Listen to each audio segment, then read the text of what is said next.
Hello everyone, good morning. This is Mahesh Shah and welcome to my YouTube channel. This video is prepared for Standard 10, Chapter 1, Heritage of India, Part 3. In last video we discussed about the natural heritage of India, cultural heritage of India and cultural heritage of Gujarat as well as some fairs of Gujarat and pilgrimage and tourist places of Gujarat. In this video, we are going to study about India, uh, the land and people, that which other countries people came to our country. uh, बाहर के जो countries है वहाँ से कौन से tribes foreign tribes India में आए और उनका हमारी जो कल्चर है उसके ऊपर क्या इफ़ेक्ट हुआ उसके बारे में आज के वीडियो में हमें बात करनी है. So let's start the video, but before that, I would like to tell you like the video, share the video, and subscribe the channel. So, in earlier time, in India as well as in the eastern South Africa, the first primitive men came into exist together. तो starting में जो जो भी primitive man थे early humans थे वो India में और ईस्टर्न साउथ अफ्रीका में एक साथ में सामने आए थे. Mesmerized by varied and prosperous heritage, many foreign tribes came to India. But India की जो प्रॉस्पेरिटी थी हमारे हमारे जो कल्चर था उससे अट्रैक्ट होके बहुत सारे फॉरेनर्स फॉरेन ट्राइब्स हमारी कंट्री में आए. Consequently the remains of all tribes are found here. और उसका प्रूफ भी है हमारे पास जो भी है यहाँ पे रिसर्च हुई एक्सकावेशन वर्क हुआ वहाँ से हमें ये प्रूफ मिला कि इंडिया में कौन से फॉरेन ट्राइब्स आए थे. Dravidians were considered to be the most ancient people of India. जो साउथ इंडिया का आप कल्चर देखते हो वो द्रविडियन कल्चर के बेस के ऊपर है. तो ऐसा माना जाता है कि द्रविडियन जो है वो इंडिया के सबसे पुराने लोग हैं. But the modern researchers of linguistic and anthropology have proved that even before the Dravidians, 6 more tribes came and settled in India. Let's explore more about them. तो जो एंथ्रोपोलॉजी डिपार्टमेंट है जिसको हिंदी में नृवंश शास्त्र बोलते हैं और जो रिसर्चर्स है जो लैंग्वेज के ऊपर रिसर्च करते हैं उन्होंने जो रिसर्च की है उससे ऐसा पता चला है कि खाली द्रविडियन नहीं, द्रविडियन से पहले और 6 अलग अलग ट्राइब्स के लोग हमारी कंट्री में आए थे. तो उसके बारे में देखते हैं. फर्स्ट है नेग्रिटो पीपल जिसको हब्सी पीपल भी बोला जाता है. ये फर्स्ट अगर आप देखेंगे पिक्चर तो वो उसका ही है जो आपके टेक्स्ट बुक में नाम है पर पिक्चर्स नहीं है. तो नेग्रिटो और Negro people tribes are known as the oldest tribes which came to India. Some historians believe that Negroid or Negroes are the most ancient inhabitants of India. They came from Africa via Balochistan to India. They were black having height of 4 to 5 feet and curly hair. तो ये जो है वो south Africa से या Africa reason से बलूचिस्तान यानी आज का जो पाकिस्तान है वो रास्ते से होते हुए इंडिया में आए थे. वो ब्लैक थे स्किन से और उनकी जो हाइट थी वो 4 to 5 फीट की थी. उनके जो हेयर थे वो कर्ली हेयर थे जो आप पिक्चर में देख सकते हो. सेकंड जो आए वो थे ऑस्ट्रेलॉइड जिसको निषाद पीपल भी बोला गया. People of this tribe came from Southeast Asia. Their physical features were black skin with broad head, flat nose, short in height, etc. The Aryans who came later on the India called them Nisat. The origins of the tribes like Kol and Munda, Khasi tribes of Assam, the tribes of Nicobar and Myanmar have similarities to the Australoids. Their contribution in the development of Indian culture and civilization is immense. They made clay utensils, wrought cotton, wore cotton cloth, and knew many other skills. They had great religious beliefs too. तो ये जो एस्ट्रोलॉइड लोग थे वो India में south east direction से आए थे. जो उनका स्किन कलर था वो ब्लैक था. उनका जो हेड था वो चौड़ा था और लंबा था. उनका उनका जो नोज़ था वो एकदम फ्लैट जैसा था. हाइट उनकी कम थी. और जो आर्य इंडिया में आए बाद में उन्होंने इस एस्ट्रोलॉइड लोगों को निषाद भी बोला गया. अब आज की डेट में अगर आप देखने जाओ ईस्ट इंडिया में तो वहाँ पे जो कौल और मुंडा और आसाम की जो खासी ट्राइब्स हैं और निकोबारी और म्यांमार के जो लोग हैं उनके जो बिहेवियर और एटीट्यूड है वो सेम इनसे मिलते हैं. अब एस्ट्रोलॉइड का हमारे कल्चर में काफ़ी कंट्रीब्यूशन रहा. जैसे कि फार्मिंग करना या तो फिर उटेंसिल बनाना या तो फिर क्लोथ बनाना, ये सब वो जानते थे और उनसे ही हमें भी ये सब पता चला. और रिलीजियस बिलीफ्स भी उनके बहुत थे. पर उनका यहाँ पे और लंबे टाइम तक एग्जिस्टेंस नहीं रहा. इसके वजह से इनकी जो प्रूफ है वो पूरे इंडिया में ज़्यादा नहीं मिले हैं. ईस्ट इंडिया के लोकेशन पे इनके प्रूफ मिले हैं.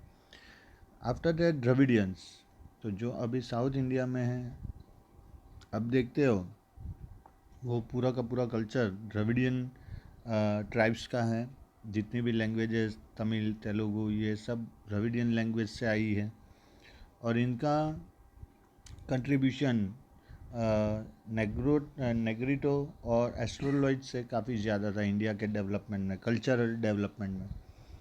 तो Dravidians were considered to be the creator of Sindhu Valley civilization of Mohenjo-daro and the direct descendants of stone art culture.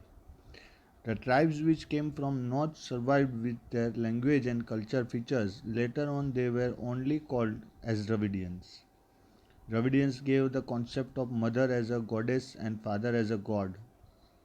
तो ये जो द्रविडियन है वो ऐसा बोला जाता है कि वो ओरिजिनल इंडियन थे. और जो मोहनजोदड़ो और जो हड़प्पा जो हमारी सिविलाइजेशंस है जो स्टोन पीरियड से सीधी यहाँ पे मोहनजोदड़ो और हड़प्पा सिविलाइजेशन बनी थी, उसके रियल क्रिएटर ये द्रविडियन ही थे. वो नॉर्थ इंडिया से आए थे.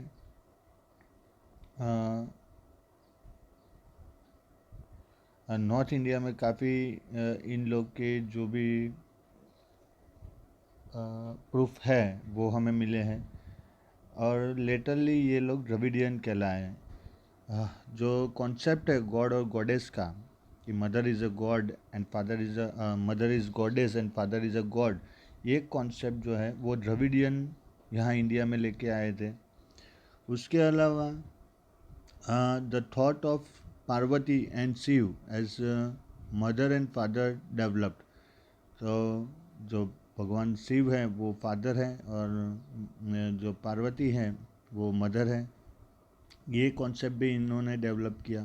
More over the tradition of worshipping nature is the gift of the Dravidians. Nature को वर्शिप करना यानी जो भी हमारी वेजिटेशंस है, जो भी हमारे एनिमल्स हैं उनको हमने कोई भी गॉड गॉडेस के साथ अटैच करके रखा, वो कॉन्सेप्ट भी द्रविडियनों का है. The tradition of worshipping with dhoop, incense stick, deep, lamp and aarti are considered to be the gift of the Dravidian. आज की डेट में जो हम भगवान की पूजा करते हैं, आरती करते हैं, धूप दीप से भगवान की पूजा करते हैं, ये सब कॉन्सेप्ट द्रविडियनों ने हमें दिए थे. Besides nature and animal worshipping etc. are their great features. तो जैसे मैंने बोला कि नेचर और एनिमल को वर्शिप करना, ये कॉन्सेप्ट भी द्रविडियनों ने हमें सिखाया था. Original deities of Dravidians have been accepted by Aryans and were re-established by them as god of culture with piece of time. तो द्रविडियनों ने जो भगवान क्रिएट किए थे उन उसको एग्जैक्टली ये आर्यों ने एक्सेप्ट कर लिया था और उसको रिक्रिएट किया था, यानी उसको नेक्स्ट जनरेशन तक वो ले जाने में सक्सेसफुल हो गए थे। इसलिए आज हम इतने देवी देवताओं की पूजा करते हैं और इतने देवी देवता हिंदू रिलीजन में है। Aryan culture was deeply internalized by the Dravidians. तो आर्य कल्चर को अगर आप देखोगे तो द्रविडियन कल्चर की उसके ऊपर काफ़ी इफेक्ट है। अंडर द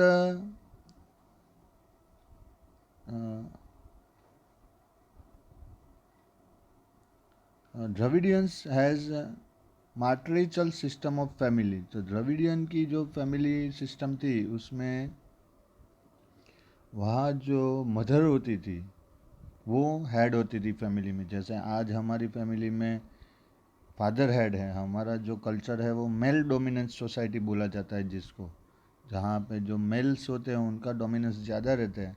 पर द्रविडियनों के टाइम में ऐसा नहीं था। उनके टाइम में जो फैमिली और जो कल्चर था वो फीमेल डोमिनेंस कल्चर था, यानी फैमिली में जो फीमेल होती थी उनकी पोजीशन सबसे हाईएस्ट होती थी। जबकि आर्यों ने इसको उल्टा कर दिया, यहाँ पे जो मेल थे उसका डोमिनेंस ज़्यादा हुआ और वही आज की डेट में पूरा चल रहा है कि आज की हमारी सोसाइटी है वो मेल डोमिनेंस सोसाइटी है। Dravidians progressed a lot in different craft and art like building of boat and river, weaving, spinning, dining etcetera. तो ये जो द्रविडियन थे वो आर्ट और कल्चर में भी बहुत सारे, आर्ट और क्राफ्ट में भी बहुत आगे थे। कैसे बोट बनानी है, वीविंग और स्पिनिंग कैसे होता है, कैसे कलर करना है, या तो कैसे कपड़ा बनाना है, ये सब आर्ट ये लोग जानते थे और उन्होंने ही ये सब आर्ट हमें दिए। Due to the dominance of the Aryans they shifted to south India and settle there. फिर जब आर्य आए तो उनके साथ द्रविडियन के नेचर बहुत सॉफ्ट थे और पीसफुल थे, इसलिए जो आर्य जब आए तो उनके सामने वो ज़्यादा फाइट नहीं कर सके, ज़्यादा उन्होंने बैटल या वॉर नहीं की और उन्होंने पूरे अपने आप को साउथ इंडिया में शिफ्ट कर दिया। इसलिए साउथ इंडिया में आज द्रविडियन कल्चर हमें देखने को मिलता है। As a result today we can see the people speaking Dravidian family languages like Tamil, Telugu, Kannada and Malayalam. इसलिए साउथ इंडिया में हमें ये अलग अलग लैंग्वेज मिलती है। अगर साउथ इंडिया के कल्चर की बात करें या तो उनके रिलीजियस रिफॉर्म्स की बात करें तो नॉर्थ इंडिया और साउथ इंडिया के भले एक ही कंट्री के दोनों पार्ट हैं, अगर आप स्टडी करोगे रिलीजियस बुक तो नॉर्थ इंडिया और साउथ इंडिया के रिलीजियस बुक में काफ़ी डिफरेंस रहेगा। द्रविडियन आर्यन से पहले आए थे और बेसिकली वो इंडियंस थे, तो उनके जो कॉन्सेप्ट है वो आर्य से काफ़ी एडवांस थे और वही लिटरेचर के थ्रू हमें आज के डेट में हम साउथ इंडिया के लिटरेचर को पढ़ेंगे, उसकी स्टडी करेंगे तो हमें क्लियरली ये मिलता है कि साउथ इंडिया का जो कल्चर है वो एडवांस था, because they were the first tribe और original tribe of our India. अब इनके अलावा और कौन कौन इंडिया में आया था, तो अदर ट्राइब्स, तो यहाँ पे अगर आप देखोगे तो ये हैं Mongoloid. Apart from above Mongoloid, Alpine, Dinaric and Armenoid tribes were also there in India. तो फर्स्ट है Mongoloid. They came to India from North China via Tibet and settled down at North Assam, Sikkim, Bhutan, West Bengal etcetera. इसलिए अगर आप east India के लोगों को देखो तो उनका फिजिकल फीचर्स बाकी इंडिया के जो लोग हैं उनसे काफ़ी अलग रहता है। जैसे मिज़ोरम में आप जाओगे तो उनका लुक जो है वो चाइनीज़ लुक से ज़्यादा मिलता है, because they came from this Mongoloid tribe. They gradually Indianized themselves. Mongoloid people possessed the physical characteristics like yellow complexion. अगर आप उनको ध्यान से देखें तो उनका जो फेस है वो येलो कलर का दिखता है, फ्लैट फेस, उनका जो फेस होता है फ्लैट होता है, चुबी चिक्स, उनके जो चिक्स होते हैं वो थोड़े से खिले हुए होते हैं, एंड almond शेप्ड आइज़, अगर उनकी आंखें देखी जाए तो almond जैसी है, छोटी छोटी होती है, etcetera. Mongoloid were of yellow complexion and they were known as Kirat. तो ये जो मंगोलॉइड इंडिया में सेट हुए उनको बाद में बोला गया किराट. उसके बाद जो आए वो है ये, अगर आप देखें तो अल्पाइन, यहाँ पे अगर आप देखें तो ये है डिनारिक और ये है आर्मेनोइड. ये ऐसे दिखते थे. ये पिक्चर इसलिए मैंने रखे है कि आपको पता चले कि ये जो नाम हम जो बोल रहे हैं जो टेक्स्ट बुक के अंदर है वो दिखते कैसे थे. This people migrated from Central Asia. All this three types have similarities. The origin of this tribes are found in a large number in Gujarat. तो अगर ये तीन को आप देखेंगे तो गुजरात में ऐसे बहुत सारे लोग मिलेंगे. Saurashtra, Maharashtra, Bengal and Odisha, formally known as Odisha. तो ओडिशा में और वेस्ट बंगाल में आपको ये टाइप के लोग ज़्यादा मिलेंगे. Finally the Aryans. तो the Nordic Aryans were the creator of Aryan civilisation in India. तो ये जो आर्यंस थे इंडिया में आए थे स्टार्टिंग में और जिनका डोमिनेंस नॉर्थ इंडिया में खास रहा, वो हमारा जो कल्चर है उसके क्रिएटर हैं. Hindus were called Aryans in the ancient times, and the area where they were densely populated was called Aryavrat. तो हिंदूज जो थे उनको आर्य बोला जाता था पुराने ज़माने में. और ये जो आर्य जहाँ पे रहते थे, जिस जिस रीजन में वो रहते थे वो रीजन को बोला जाता था आर्यव्रत. और इस तरह से हमारी कंट्री का नाम आर्यव्रत पड़ा. As 7 rivers were flowing over there, that region was named as Sapta Sindhu. अब जो आर्य जहाँ रहते थे वहाँ से 7 बड़ी बड़ी रिवर्स पास होती थी, इसलिए वो पूरे रीजन को बोला गया सप्त Sindhu. In ancient time, the first Aryan population was concentrated in the northwest. तो स्टार्टिंग में जब आर्य आए तो वो नॉर्थ इंडिया में सेटल हुए. जैसे कि बिहार है, वहाँ से लेके नॉर्थ में बिहार से लेके साउथ में विंध्याचल तक उनका डेवलपमेंट हुआ. North west, the area of Aryavrat was extended up to Mithila, Bihar in the east. In south, is spread up to Vindhyachal during post-Vedic period. They were more advanced people than any other contemporary tribes. तो जितनी भी tribes आई उसमें ये जो आर्य थे वो सबसे ज़्यादा डेवलप थे, इसलिए उनका इन्फ्लुएंस और डोमिनेंस भी ज़्यादा था. This vast land was recognised with various names as Bharat Bhumi, Bharat Khand, Bharatvarsh etcetera after the name of the king Arya Bharat और भरत कुल ट्राइब.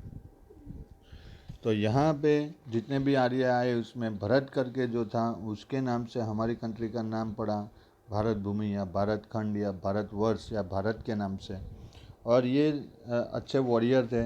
अगर लॉर्ड राम की बात करें या कृष्ण की बात करें तो ये सब आर्य ट्राइब्स के रिलेटेड हैं. Aryans were nature lover. जो आर्य थे वो भी नेचर लवर थे. They loved and worship the trees, the rivers, the mountains, the sun, the wind and the rain. They had compose hymns for praying to various natural elements. तो जैसे Dravidian natural lover थे और उनके पास से इन्होंने आर्य ने बहुत सारे कॉन्सेप्ट कैरी फॉरवर्ड किए. उस हिसाब से बेसिकली वो भी नेचर लवर ही थे.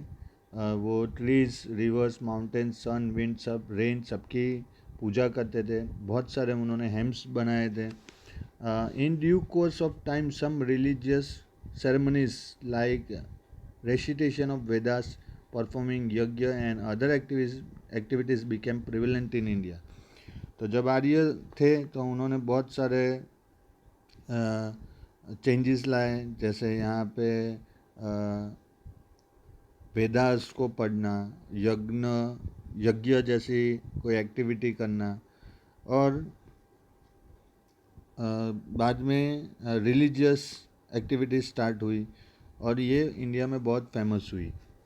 There was a fine amalgamation of those tribes with their specific style of living and harmonious culture was formed, which gave India a glorious and prosperous heritage.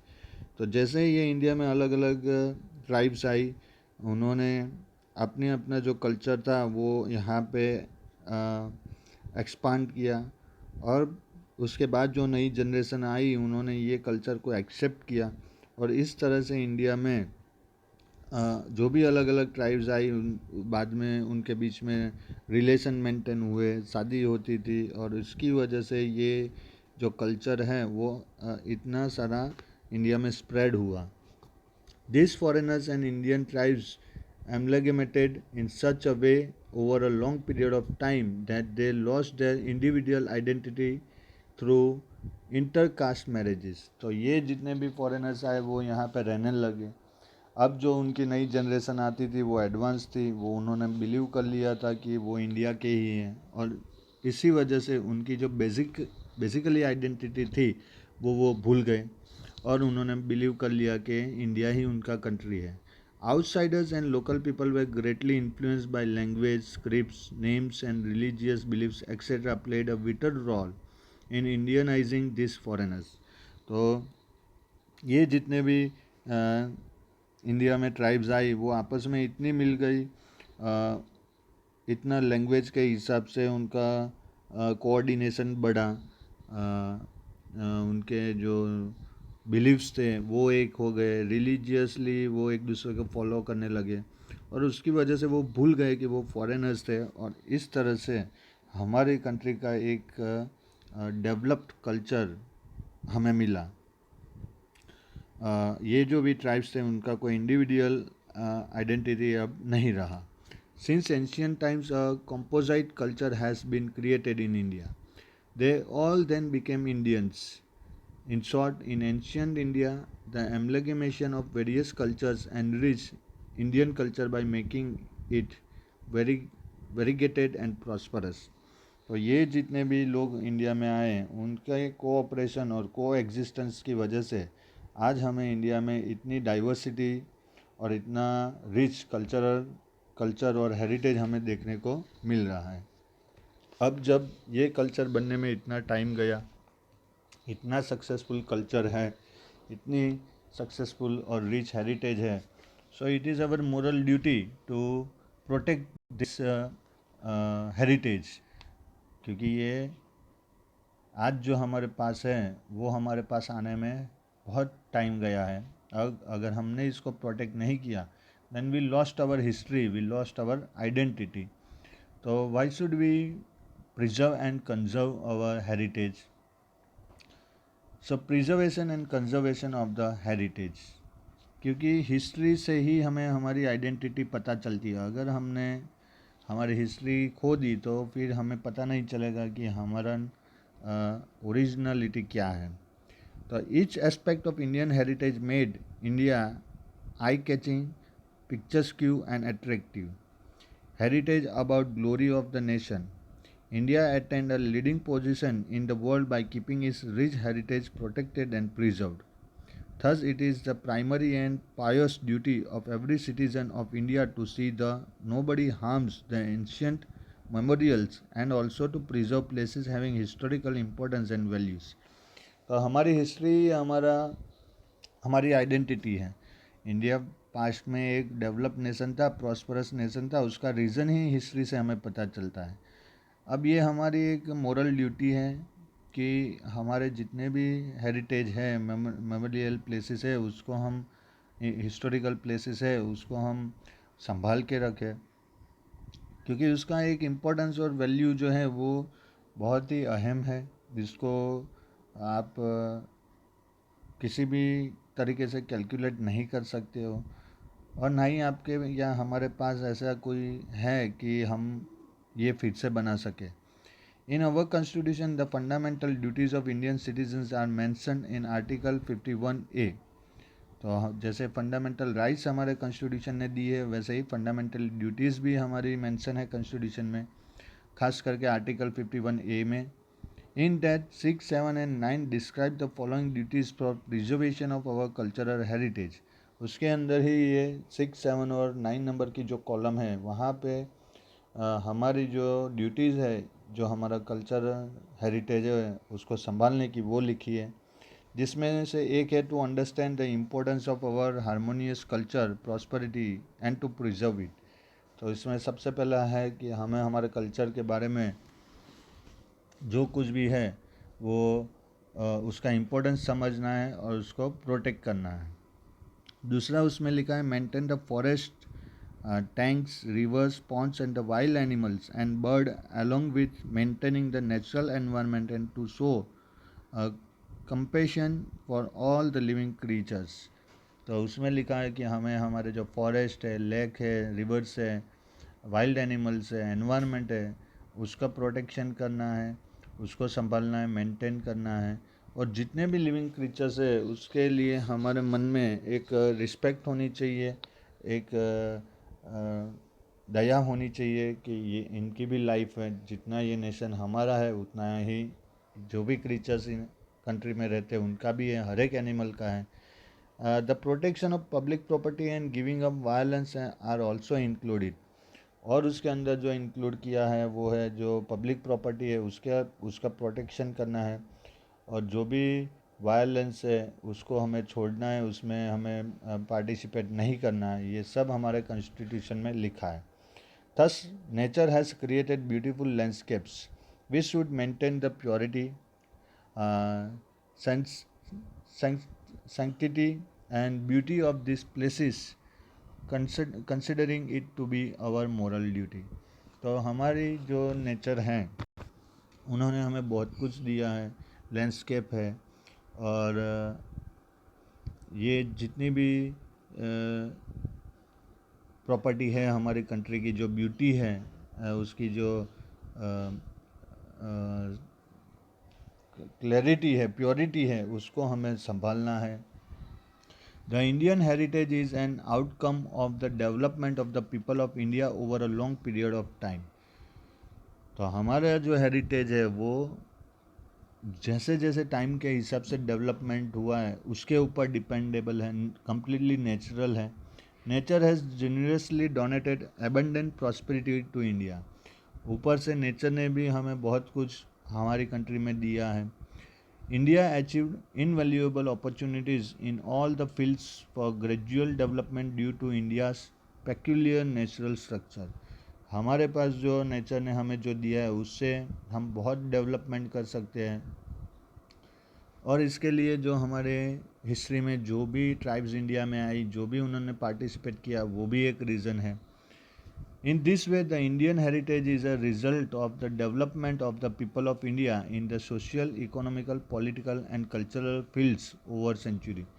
और इसीलिए जो हमारा कल्चर है वो हजारों सालों से इकोनॉमिकली, पॉलिटिकली, सोशली और कल्चरल फील्ड में जो हमने डेवलपमेंट किया उसका प्रूफ है। तो यहाँ पे हमें पता चलता है कि हमारा कल्चर, जो हमारी हिस्ट्री है, वो कितनी रिच है, हम कहाँ से आए थे और कैसे डेवलप्ड हुआ उसके बारे में हमें पता चला। तो हमें हमारी कंट्री के लिए रिस्पेक्ट होना चाहिए। हमारी कंट्री में जो भी कुछ है उसे हमें संभालना है, वो हमारी मॉरल ड्यूटी है। और हमें प्राउड होना चाहिए कि हम इतनी ग्रेट कंट्री के हैं, कंट्री में बॉर्न हुए जहाँ पे हजारों सालों पहले बहुत सारा डेवलपमेंट था। जब पूरी दुनिया में लोग नोमैडिक सिचुएशन में थे तब हमारी कंट्री में आर्ट और कल्चर डेवलप्ड हुआ था, और इसका हमें ऑलवेज़ प्राउड होना चाहिए। जो कुछ भी हमारी कंट्री में नेचुरल या कल्चरल हेरिटेज है उसे हमें संभालना है, उसे रिस्पेक्ट देना है, उसकी केयर करनी है, उसको मेंटेन करना है। ये हमारी मोरल ड्यूटी है। तो इस चैप्टर में यहाँ तक ही आज डिस्कस करना है। यहाँ से हमें बहुत सारी नई इन्फॉर्मेशन मिली है।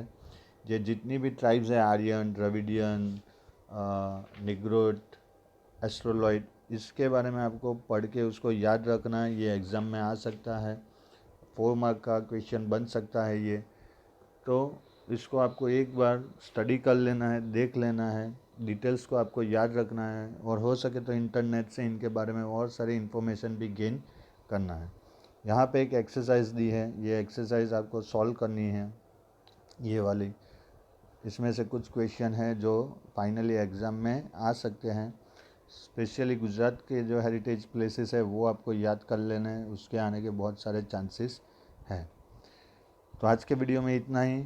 नेक्स्ट वीडियो में हम चैप्टर 2 के बारे में बात करेंगे, कल्चरल हेरिटेज ऑफ इंडिया। उसमें ट्रेडिशनल हैंडीक्राफ्ट और फाइन आर्ट्स के बारे में बात करेंगे।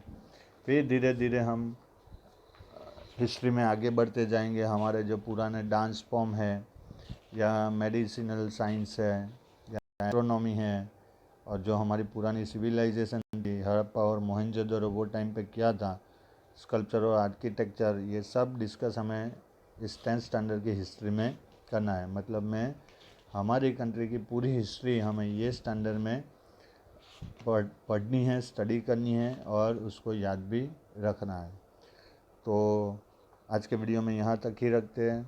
आपको वीडियो लाइक करना है, शेयर करना है और सब्सक्राइब करना है। आपकी कमेंट्स और क्वेरी हो तो बेटर है, suggestions also I welcome your suggestions.